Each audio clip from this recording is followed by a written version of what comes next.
Desde Cancún, Quintana Roo, México. Desde Cancún, Quintana Roo, México. Transmite Cancún Live. Música, arte, cultura, moda retro, bienestar social y más música. Cancún Live.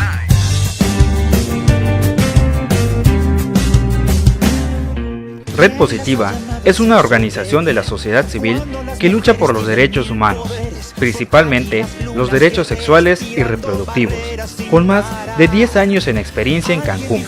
Actualmente ha incursionado con fuerza en temas de género, con el objetivo de caminar hacia un México donde la equidad sea posible en todos los ámbitos sociales y legales. Grafías por un grito global es una campaña de comunicación cuyo objetivo es exponer el estigma del aborto a través de diversos medios de comunicación, pero tomando como eje principal el desarrollo de diversos productos de arte urbano en Cancún, que busca lograr una despenalización social en las mujeres jóvenes, por medio de una obra artística creada por jóvenes y para las jóvenes. Sueños invencibles que brillan en cualquier lugar, que nos enseñan. Hola, muy buenas tardes, mi nombre es Lidia Sandoval y esta es una emisión más de su programa Sexo Débil. A lo largo de estas últimas semanas hemos estado compartiendo con ustedes información muy importante en todos estos programas, de los cuales hemos tenido a bien traer temas de interés para todos ustedes, y hoy no podíamos dejar que sucediera lo mismo, y tenemos invitadas súper especiales hablando de un tema que en muchos lugares del mundo y sobre todo aquí en la República Mexicana sigue siendo tabú. Hoy estamos hablando de grafías por un grito global, en el cual tenemos estas invitadas de Red Positiva Quintana Roo, Silvia Chu y Yuridia Martínez, en lo cual pues nos vienen ellas a compartir toda la información que todas ustedes como mujeres y hombres también podemos llevarnos y quedarnos con ese buen y rico sabor de boca que nos puede dar una información correcta a través de una fundación, de una asociación, de lo cual ellos ya tienen trayectoria, esta información, pero muy bien documentada para poderla llevar a todos ustedes. Chicas, muy buenas tardes. Buenas tardes, Lidia, gracias por invitarnos. No, pues gracias a ustedes por compartir con nosotros y sobre todo el traernos una información tan completa de todo lo que se está llevando a cabo hablando de este tema que es tabú. ¿Y qué les parece si entramos con la información? A lo largo de los años me tocó ver esta última vez que fui con ustedes a cubrir esta rueda de prensa, informando de los procesos y sobre todo de lo que sucede hablando de este tema a nivel internacional, y de lo que sucede y de lo que las mujeres queremos compartir hablando de este tema. ¿Sí? Sí, pues como tú ya decías, es un tema tabú. Hablar de aborto se ha convertido, sobre todo en el último año, pues un tema así bien, no, ¿cómo decir? Complejo, porque hay mucha, como tú decías, hay mucha desinformación al respecto. Grafías por un grito global es un proyecto desde el activismo impulsado en este momento por Red Positiva, que pretende brindar información, pero también generar información verídica, laica, científica en torno al aborto, para poder meternos en esta discusión y que deje de ser tabú, porque finalmente es un problema social.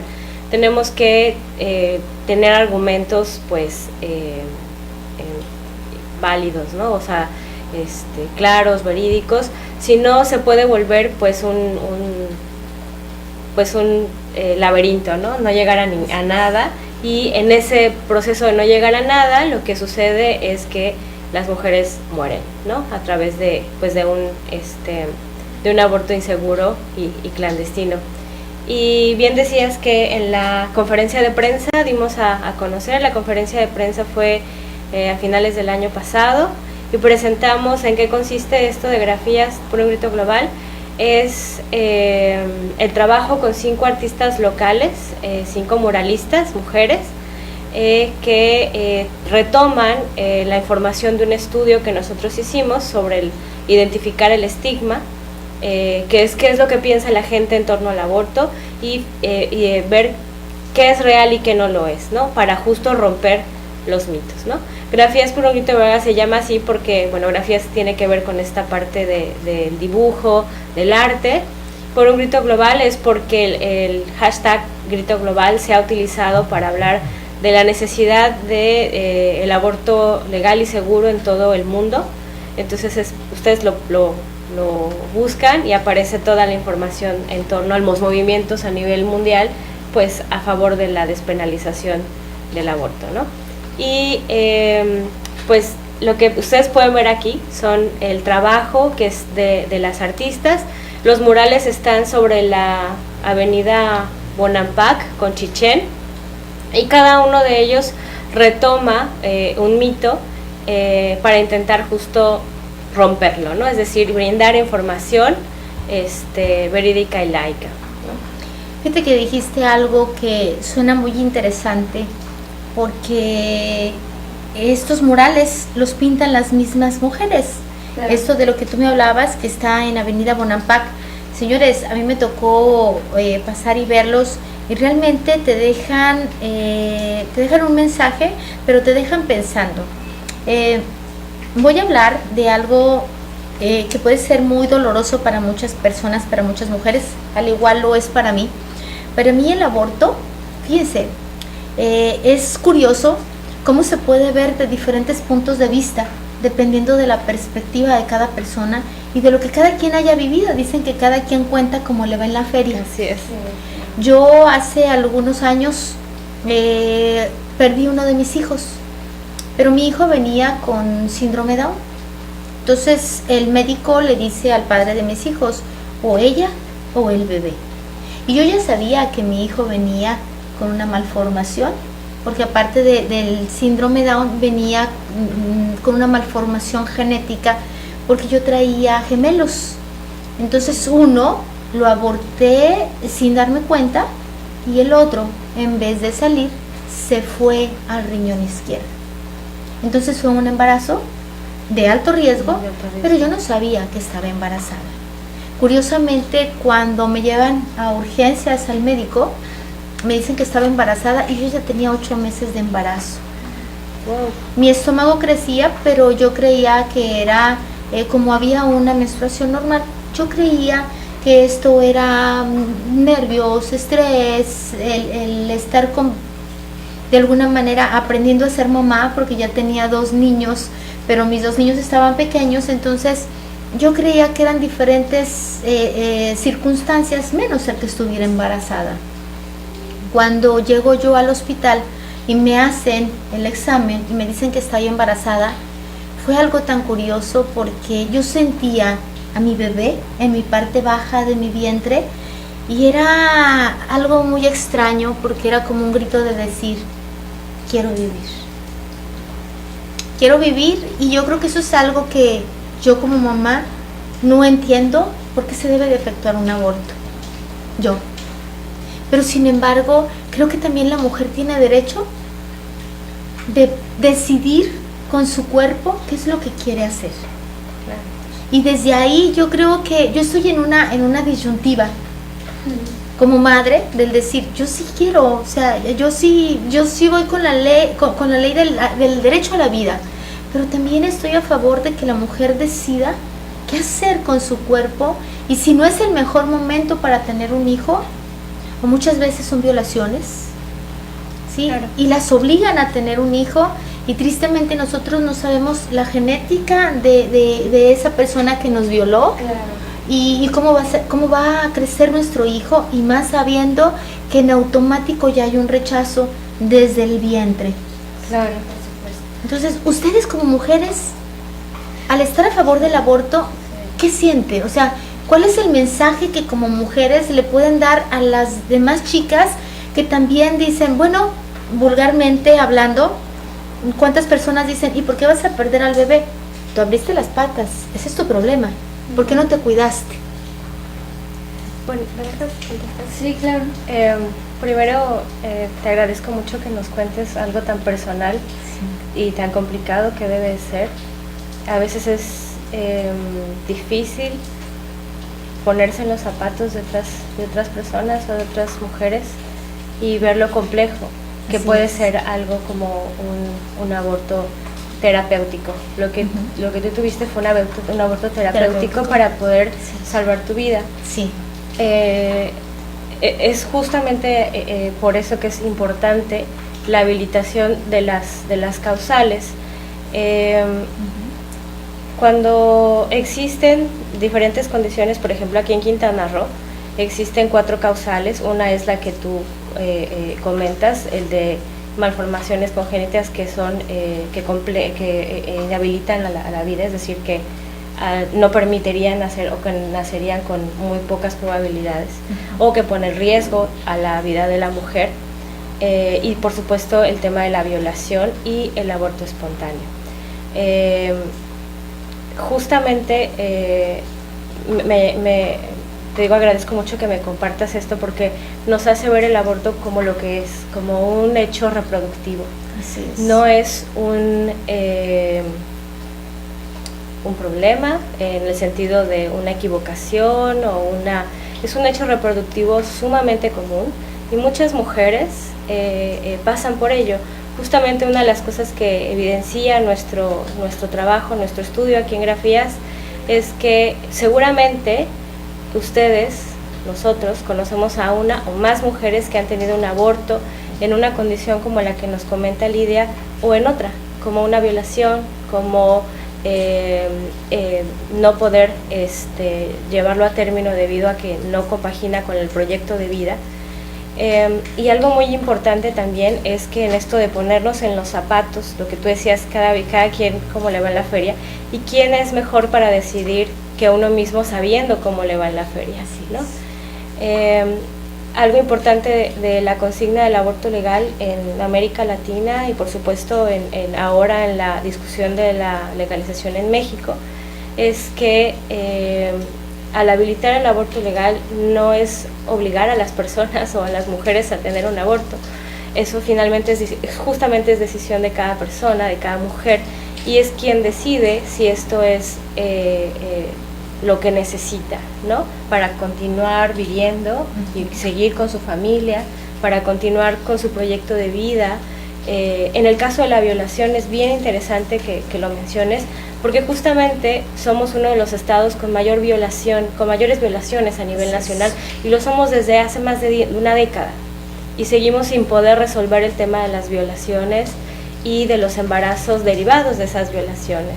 Acorde al respeto de los derechos humanos, las víctimas de violación en nuestro país, a través de la NOM 046, que es la reglamentación para atención de víctimas de violencia, se debe atender y se debe habilitar la posibilidad de tener un aborto cuando la víctima sí lo solicita y lo desea. Sin embargo, esto no se cumple como tal, ¿no? Debido a que existe mucho tabú, a que existe todavía este tipo de recriminaciones, como tú lo mencionas, ¿no? De ¿y por qué se fue? ¿Y por qué abro las piernas? ¿Y por qué? Es que finalmente eso es reproducir estigmas, reproducir la revictimización de las mujeres en la violencia sexual, ¿no? Y mientras no tengamos políticas públicas que a las mujeres nos protejan para no ser violentadas sexualmente en nuestra casa, en nuestro trabajo, en la vía pública, pues estamos saliendo fuera de la discusión, ¿no? O sea, finalmente esto de discutir del aborto hay que hablarlo como es, ¿no? Claro. Y como toca. Las cosas se tienen que hablar de la manera correcta y sobre todo el transmitirles a todos ustedes porque este tipo de programas, porque este tipo de proyectos, porque este tipo de trabajo que se hace de las mujeres no es solamente para las mujeres, también es para los caballeros, pero sobre todo es enseñarles que una cosa es el aborto y otra cosa es convertirnos en asesinas de algo que nosotros mismos estamos creando. Y la gente está complicando el tema del aborto y salen ahorita cuántas marchas no se ha habido o se han visto a nivel mundial, asesinas, están matando a sus propios hijos. Yo digo, un ejemplo, la religión. ¿Sí? Yo tengo amigas muy religiosas que las ves hablando y chismeando de todo, y cuando se habla del aborto, asesinas, y digo, ¿qué no dice la palabra de Dios ahí en su Biblia que el que esté libre de pecado arroje la primera piedra? Sí, ¿Quiénes claro. somos nosotros? No tenemos derecho a juzgar a los demás. Yo creo que cada quien, desde su perspectiva, vive una vida completamente en la cual tenemos que ser responsables nosotros mismos. Y si yo voy a hacer algo que está fuera de mis preceptos o de mi forma de pensar, entonces no tengo por qué estarle contando a los demás, porque cada quien es libre. Pero sin embargo se ha dado mucho ahora con la nueva era de la tecnología de estar subiendo videos para ser aceptados, pero no para ser realistas con la información que estamos transmitiendo a los demás. Y en este caso el proyecto, esto que ustedes están llevando a cabo de Grafías por un Grito Global, habla precisamente de esa misma información que se debe de generar de una manera responsable, y ese grito de las mujeres hacia la sociedad, hacia todas estas etiquetas que nos han estado poniendo a lo largo de tantos años como las asesinas. No somos asesinos, no somos asesinas, somos simplemente mujeres que ahora tenemos el poder de tomar decisiones, lo que antes no podíamos hacer.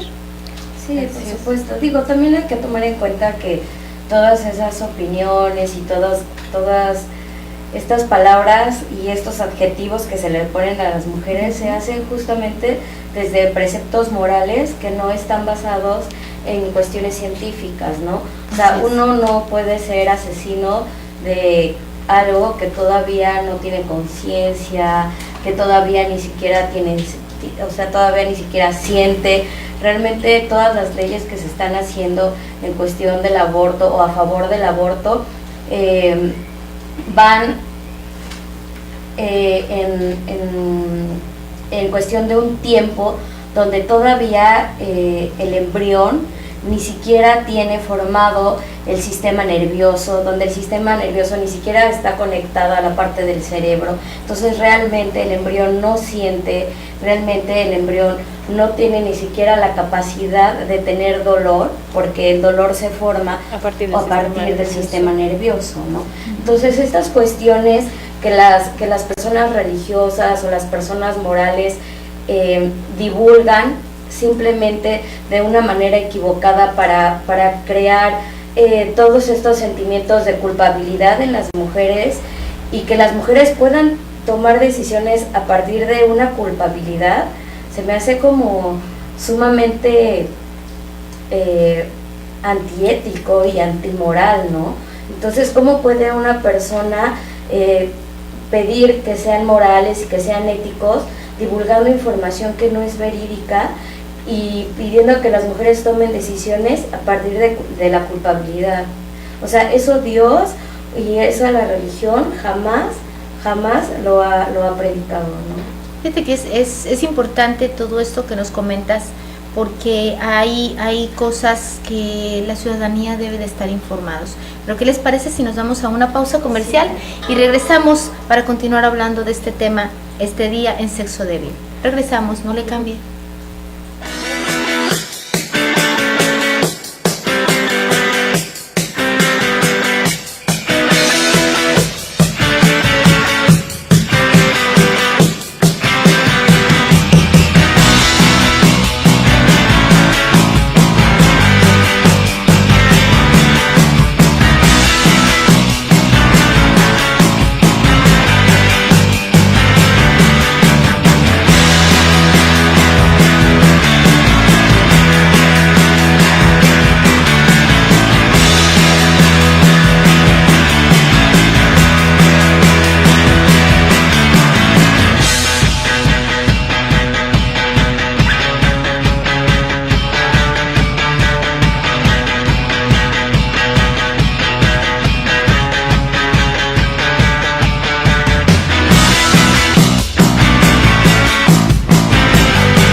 Desde Cancún, Quintana Roo, México.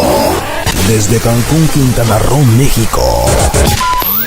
Transmite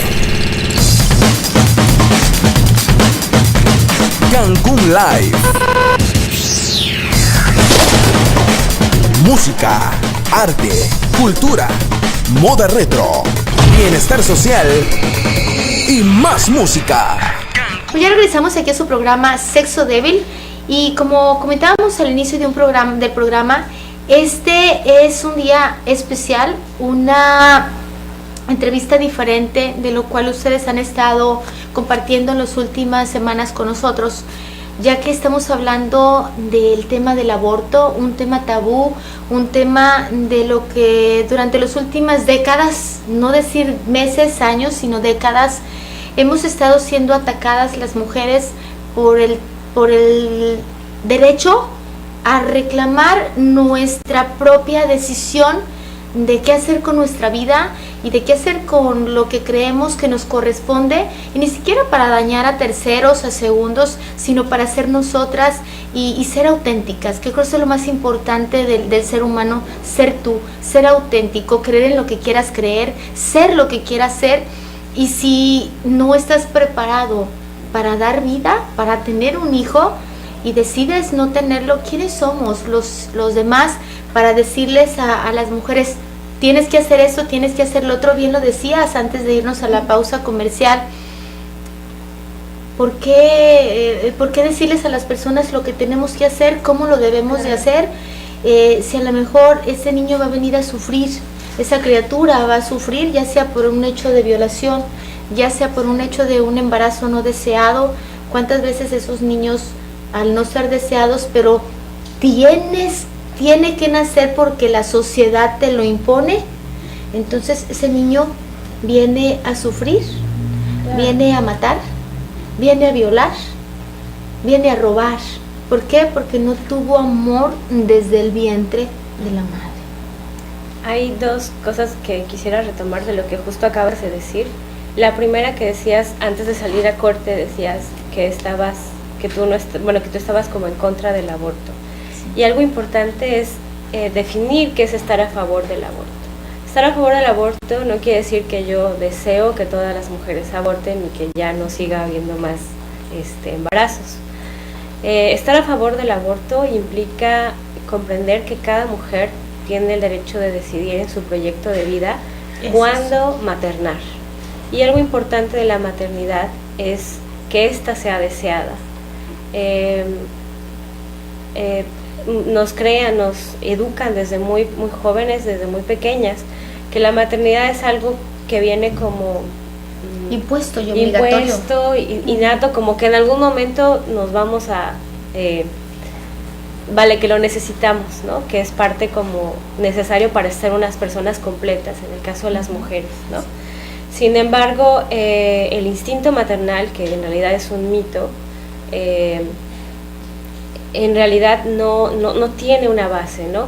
El deseo de maternar es individual, es decir, no es como de pronto que a todas las mujeres queramos ser madres en algún punto de nuestras vidas, sino que cada mujer en su proyecto de vida, en su personalidad, en su contexto, en su decisión, justo decide que desea maternar, y es ese deseo lo que hace justamente lo que genera la maternidad, ¿no? El deseo empieza, ahí es cuando nos volvemos madres, con el deseo de serlo, ¿no? Independientemente del número de semanas de gestación. Cuando existe deseo, las mujeres son madres. Cuando no existe deseo, es una tortura obligar a las mujeres a gestar y a parir. Ya comentabas como todas las variantes que pueden surgir de una maternidad no deseada, ¿no? La primera es que las mujeres sufren, ¿no? Y si el embarazo es derivado, como comentabas al principio, de una violación, es mucho más, porque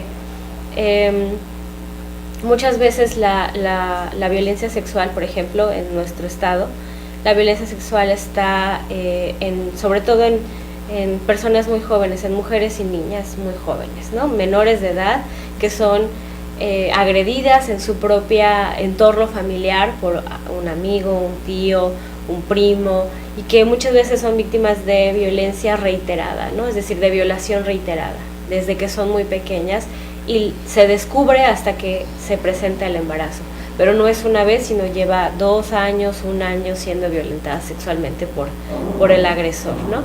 Entonces, en ese contexto, gestar es una tortura y parir también lo es. Ojalá también nuestros espacios de adopción fueran tan ágiles o tan para poder brindar una atención digna. Sin embargo, la realidad es que no lo son y no lo han sido durante mucho tiempo. Por lo tanto, decir, bueno, pues puro gestas y lo pares y entonces lo das en adopción. Para empezar, se violentan todo esto que ya dije de obligar a gestar, y además el sistema de adopción que tenemos en México no asegura que esa persona, que esa persona pueda estar libre y libre de violencia y que tenga una vida digna, ¿no? Muchas veces las casas de adopción también son espacios de abuso, de maltrato, y pues tampoco es el caso. Es curioso porque dices esas casas de adopción donde van a dar los niños de mujeres que fueron violentadas, y estos niños pareciera como que ya traen ese karma, llegan a exactamente esa cadena donde llegan a este lugar y cuando crecen son violados. Sí. Y digo, ¿por qué? ¿Por qué tendría que ser así? Ahí es donde yo estoy de acuerdo en un nacimiento de un niño que es a través de una violación. Cuando hablamos de la vida, es importante hablar de la vida digna, creo yo. Vivir no es solamente respirar o tener células vivas, ¿no? Están vivos las amibas, están vivos el pavo que se comieron en la Navidad, están vivos los árboles. Sin embargo, la vida digna y la vida humana digna depende de crecer en un contexto adecuado, en un entorno sano. En un entorno sano, ¿no? Uh-huh. Y muchas veces eso no es posible, ¿no? Y bueno, aquí es un poco, desviarnos un poco del tema, porque finalmente una de las cosas que defiende de alguna manera el derecho a decidir, o bueno, la campaña por la legalización del aborto en América Latina, que es una de las zonas con mayor muertes maternas derivadas de un aborto inseguro, es justamente visibilizar que las mujeres deben ser dueñas de su propio cuerpo. Hay una ¿cómo se llama esto? Una conferencia muy pues muy buena, que aporta mucho a la discusión. Cuando fueron la discusión en Argentina, hubieron una serie de audiencias donde muchos expertos hablaron sobre el tema. Hay una en particular donde habla sobre la decisión del cuerpo de las mujeres, ¿no? Una de las como objeciones que más se da es que, bueno, no estás decidiendo sobre tu cuerpo, estás decidiendo sobre el cuerpo de otra persona, etcétera, ¿no? Sin embargo, médico, que además es biólogo molecular, establece o explica de manera muy de bolitas y palitos cómo funciona la relación entre el embrión y la mujer, ¿no? Por ejemplo, nuestro sistema inmune está preparado para atacar cualquier cosa que detecte como invasor, ¿no? La razón por la que no ataca, por ejemplo, nuestros órganos es porque existe un complejo sistema de sinergia, ¿no? Y en el caso del embarazo, es el cuerpo, el que hay un complejo ahí de una relación de por qué el cuerpo no ataca al feto o al embrión. Si realmente fuera un cuerpo por completo externo, lo atacaría. La forma en la que lo explica es que en realidad el cuerpo identifica al embrión como si fuera un órgano más de la mujer y por eso no lo ataca. Y él explica todo esto de manera, yo lo estoy diciendo así como quizás muy torpemente, pero él lo explica de una manera mucho más elaborada, mucho más científica, que nos hace visibilizar cómo muchas veces no tenemos la información adecuada. Lo que sabemos, por ejemplo, sobre la gestación, sobre la menstruación, sobre los hechos reproductivos y sobre los cuerpos de las mujeres, muchas veces está plagado de mitos y está plagado de ideas equivocadas. Y eso también es porque hay una falta de educación sexual en las escuelas y en las familias, ¿no? Es importante tú que mencionas ahorita esto, que entendamos que la educación sexual, desde décadas pasadas, no podías hablar en la escuela de educación sexual. No te hablaban de esto y tú ibas y lo hablabas con los papás y te decían, no me hables de esto, muchacho. Yo sé que ustedes están más jovencitas, yo ya no. Y en algún momento yo recuerdo que le pregunté yo a mi familia, a mi madre, a mi familia directa, diferentes cosas y me decía, no me hables de eso. Entonces digo, wow, entonces ¿a quién le preguntabas? ¿A quién le preguntabas? Y eso es lo que sigue sucediendo en la actualidad, esa doble moral que vivimos en la sociedad. Pero estamos pendientes de los chismes, de los espectáculos, pendientes de la política. En este caso hay gente que nada más está atacando a los que están ahorita haciendo el cambio político y a ver qué pasó, le dicen chairos, ¿no? Pero ni siquiera se toman el tiempo de sentarse con sus hijos o con sus hijas y preguntarle, oye, ¿qué está pasando? Yo tengo conocidos, conocidas, que todas sus hijas se casaron y les queda una que otra y les están torturando con la religión, pero nunca se sientan con ellos a hablarles de la parte sexual. ¿Y qué es más importante? Yo creo que es más peligroso actualmente, porque actualmente los jóvenes, yo creo que incluso nuestras generaciones que estamos como por ahí de los 30, teníamos acceso a computadoras ya más grandes, pero ahora, por ejemplo, hasta los preadolescentes, los niños, mi reina. Sí, o sea, tienen un acceso a los celulares donde los papás, muchas veces los papás no tienen ni idea de qué habilidad tienen ya los niños para poderse meter a las páginas, de qué páginas accesan, de qué estrategias tienen los pedófilos, o sea, las personas con otros tipos de intereses para encontrar a los niños por internet, de qué manera, o sea, los pueden manipular.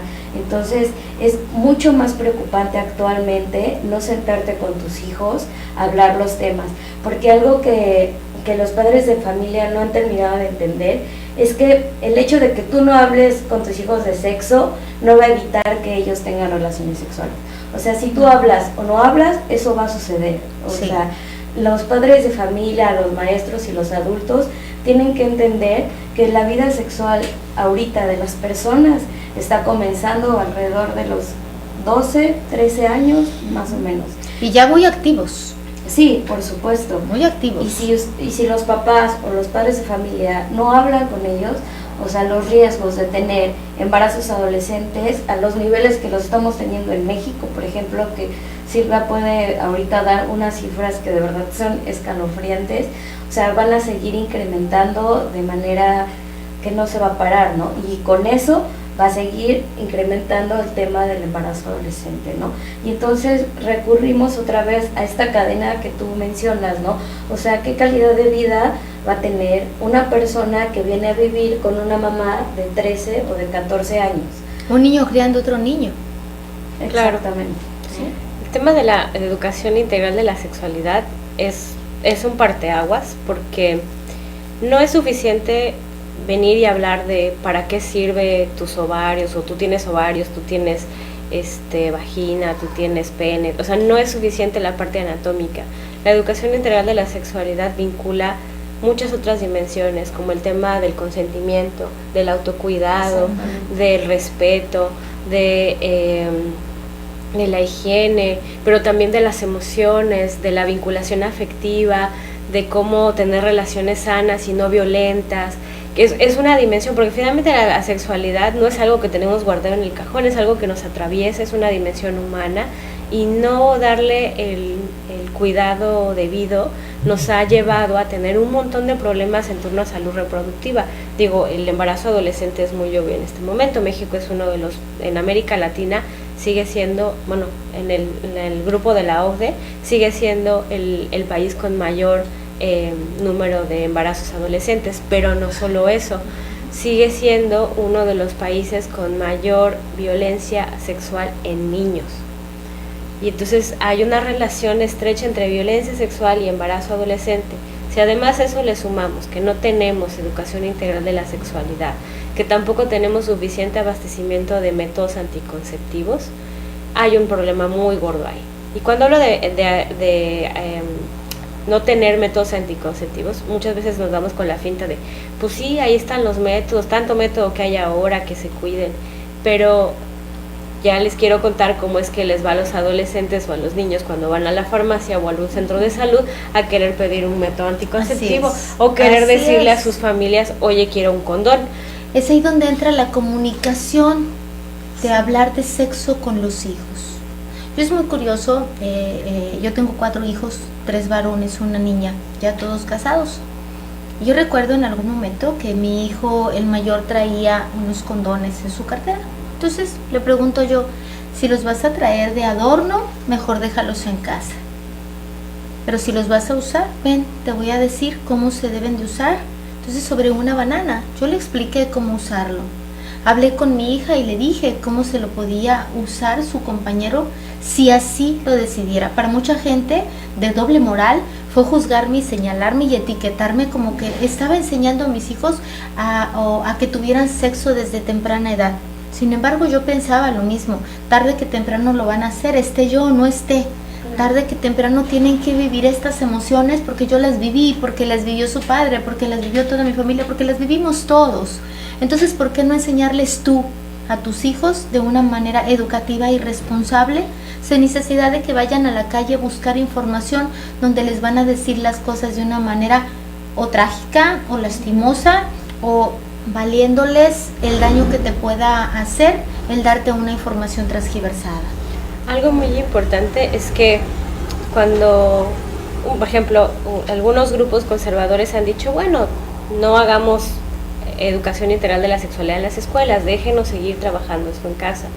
El problema es que nadie nos enseña a ser padres y si tú no tuviste educación integral de la sexualidad, va a ser bastante difícil que tú puedas hacer lo mismo con tus hijos. Digo, seguramente hay padres muy comprometidos y que hagan un gran esfuerzo. Sin embargo, es parte también de la obligación del Estado tener esa educación abierta y disponible en la escuela.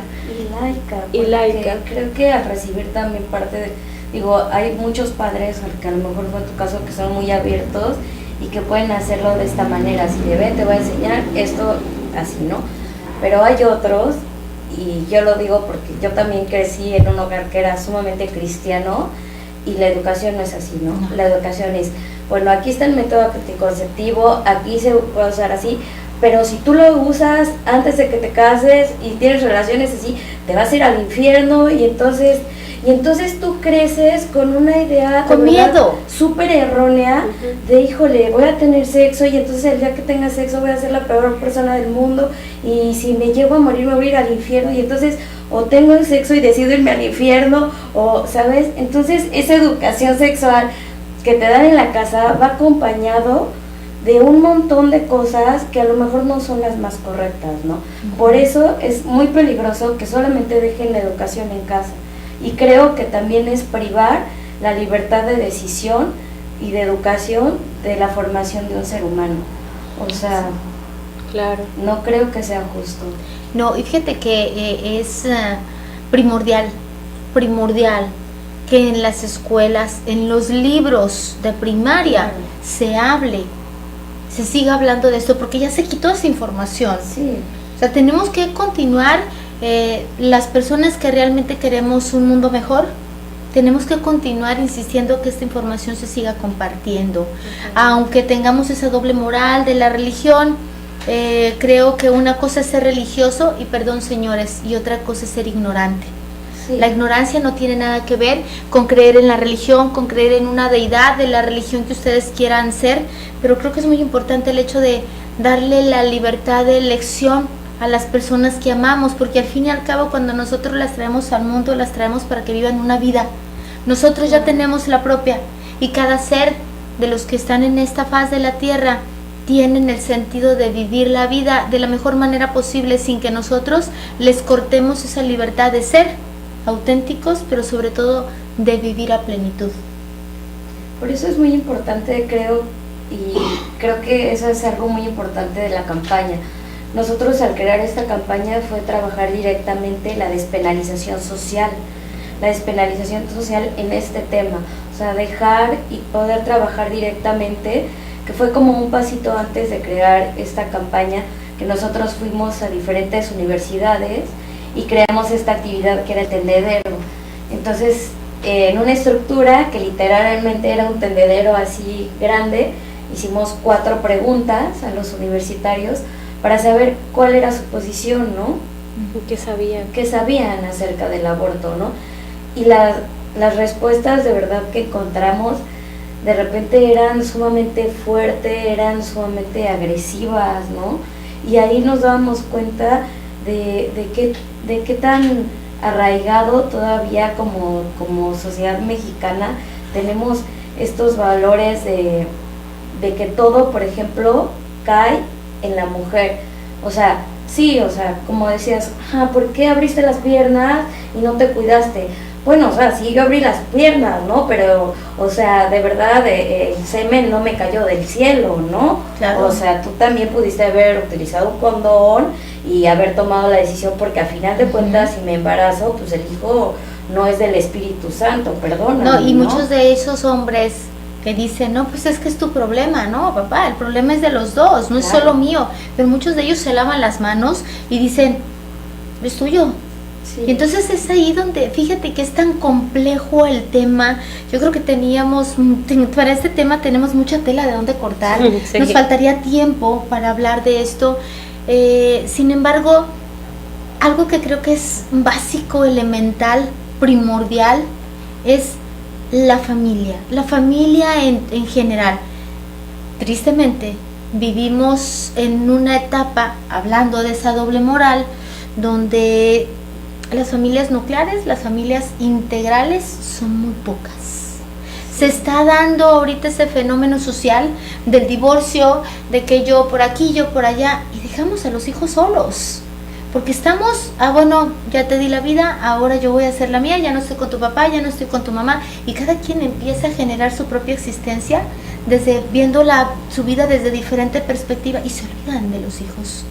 Y entonces cuando el hijo pasa algo, entonces ese hijo ya viene con un dolor cargando y no saber cómo enfrentar la vida, porque no hubo esa comunicación de padres, porque no hubo esa información de mira, no vayas a cometer esto y otro, y aparte, aunado con la religión, y aunado con que a lo mejor el papá tiene otra forma de pensar, la mamá tiene otra forma de pensar, entonces entra ahí ese miedo, esa disyuntiva entre la familia, ¿sí?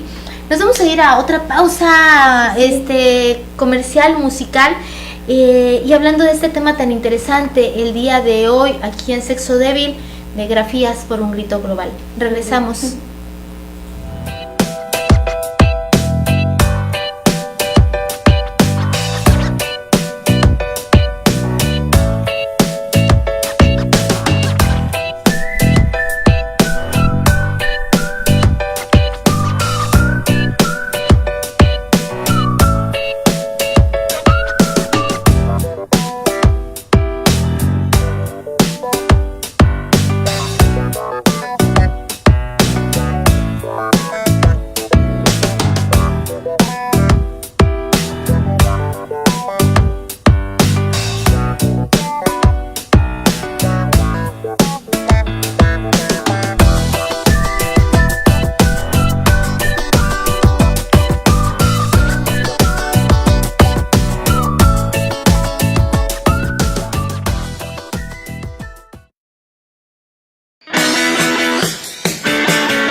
Desde Cancún, Quintana Roo, México.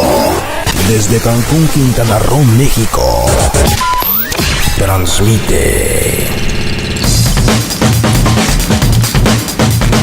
Cancún Live. Música, arte, cultura, moda retro, bienestar social y más música.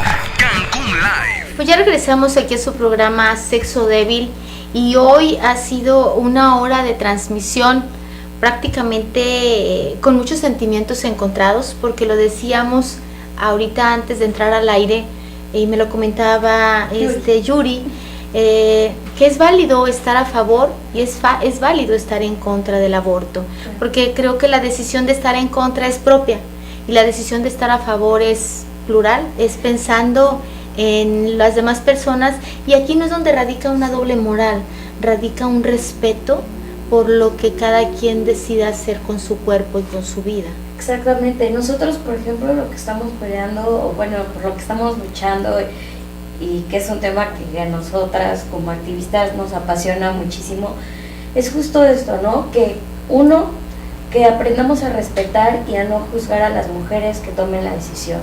O sea, aprender a aceptar que todas las mujeres tenemos pisos distintos. No porque yo, Yuri, diga, yo decidí tener a mi hijo a los 16 años, a lo mejor sí, a lo mejor mis papás me apoyaban, a lo mejor mi novio se hizo responsable, a lo mejor yo tenía una educación, a lo mejor yo tenía una casa propia, a lo mejor Daniela no quiso porque sus papás no la apoyaban, porque a lo mejor su condición de salud no era la apropiada, porque hay muchos contextos en los que las mujeres toman decisiones.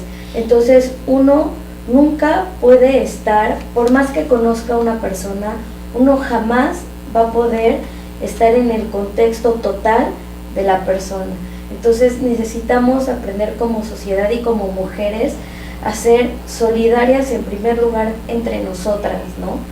Si otra mujer toma esta decisión, no juzgar, ¿no? Sino apoyar, porque esto es algo que pasa muy comúnmente y que muchas veces las mujeres lo vivimos en soledad por no tomar, por no atrevernos a decir, oye, sí, sabes que estoy viviendo esto, porque entonces yo sé que a lo mejor, como tú tienes una religión, como tú crees en ciertas cosas, en lugar de apoyarme me vas a juzgar o me vas a presionar para que tome la decisión que para ti a lo mejor es correcta, pero para mí no, ¿no? Uh-huh. Entonces creo que es importante que cerremos esto diciendo que es importante respetar la decisión de las mujeres, apoyar a las mujeres que toman esta decisión y que puedan otras mujeres sentirse acompañadas con nosotras y respetadas en su decisión.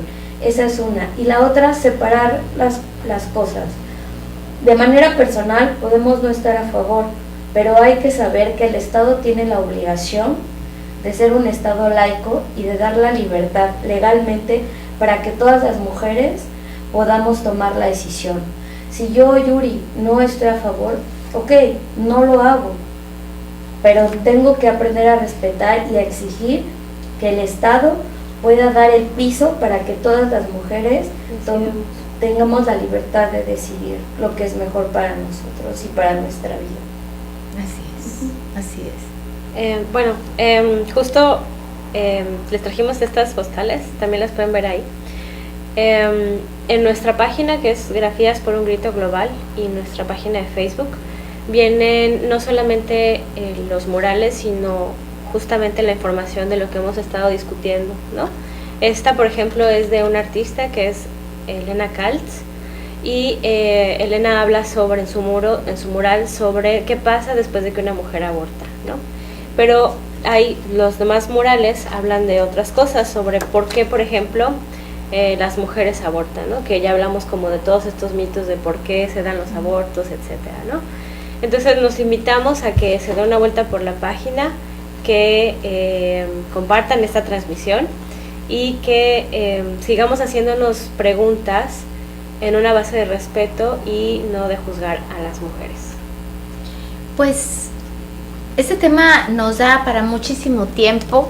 Tristemente ya llegamos al final del programa, Pero les dejamos abierta la invitación para cuando ustedes quieran venir a compartir más información con todos nosotras, nosotras, y poder llevarle a la mesa, a la puerta, a la casa de todas las personas que nos están viendo y escuchando a través de www.cancunlife.mx y a través de nuestra página de Facebook @cancunlife.mx. Es importante que alcemos la voz y precisamente gritemos globalmente para que el derecho de respetarnos como seres humanos sea de diferentes formas, pero sobre todo de no juzgar y de no etiquetar. Eso es lo que rompe con el valor, con la moral y sobre todo con el respeto de un ser humano, el etiquetarnos. Es de que los invito, señores, a que nos quitemos las etiquetas, que nos quitemos las caretas, seamos únicos, auténticos, pero siempre con respeto a las personas que están a nuestro alrededor. Muchas gracias por haber estado esta tarde con nosotros, chicas. No, muchas gracias a ti. De verdad es un espacio muy cómodo en donde se siente y que se puede hablar con libertad y con confianza, y a veces es muy difícil encontrar esos espacios. De verdad, muchas gracias por permitirnos venir y estar aquí y hablar con toda la libertad. Pues esta es su casa, de que las invito cuando quieran, aquí está abierta la puerta para ustedes. Gracias. Nos vemos el próximo lunes en punto de las 5 de la tarde. Mi nombre es Lidia Sandoval, desde cancunlife.mx. Hasta pronto. Adiós. Desde Cancún, Quintana Roo, México. Desde Cancún, Quintana Roo, México. Transmite Cancún Live. Música, arte, cultura, moda retro, bienestar social y más música.